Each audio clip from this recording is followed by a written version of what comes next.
শুভেন্দু পাগল হয়ে গেছে।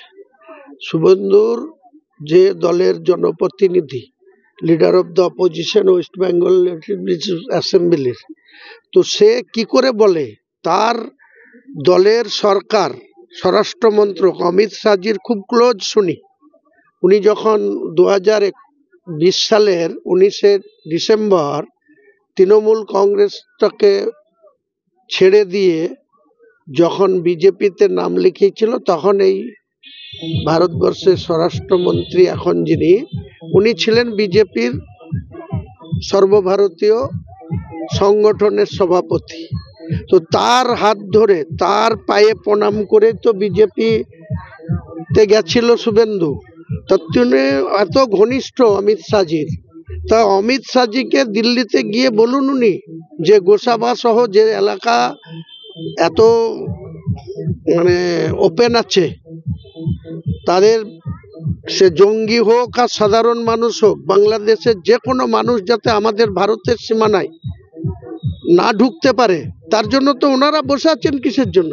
তো পাগলামি করা বাদ দিয়েও অমিত শাহর কাছে গিয়ে বলুক এবং ইমিডিয়েটলি সেখানে প্রোটেকশনের ব্যবস্থা করুক, যাতে ভারতবর্ষের কোনো সীমানায়, কোনো বর্ডার এলাকায়, জলপথ হোক স্থলপথ হোক, কোনো জায়গাতেই যেন কোনো বেআইনি অনুপ্রবেশ না ঘটে।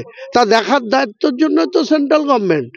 তো সেই দলের একজন জনপ্রতিনিধি লিডার অফ দ্য অপোজিশন হয়ে পাগলামি করছে, মানুষকে বিভ্রান্ত করছে। এসব বন্ধ হওয়া দরকার। শুভেন্দু অধিকারীর এসব পাগলামি বা উল্টোপাল্টা কথা বা শুধু জাতপাতের কথা, শুধু হিন্দু মুসলমান করা বন্ধ করুন উনি। এই ভারতবর্ষে হিন্দুরও যতটা অধিকার আছে, মুসলিমেরও ততটা অধিকার আছে। ভারতবর্ষটাকে যখন স্বাধীনতা লাভ করেছিল, দিল্লিতে যাক না, গিয়ে দেখুক না দিল্লির ইন্ডিয়া গেটে কত মুসলিমের নাম আছে, কত হিন্দুর নাম সেখানে নথিভুক্ত আছে।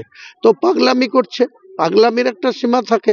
ওনার দল ক্ষমতায় দিল্লিতে, ওনার কাছের লোক, ক্লোজ লোক, যার পায়ে হাত দিয়ে প্রণাম করে উনি বিজেপিতে ঢুকেছেন, তিনাকে গিয়ে বলুন যে সব এলাকা ওপেন আছে, সেখান দিয়ে জঙ্গি আসতে পারে, সেখান দিয়ে অবাধে মৎস্যজীবীরা চলে যেতে পারে।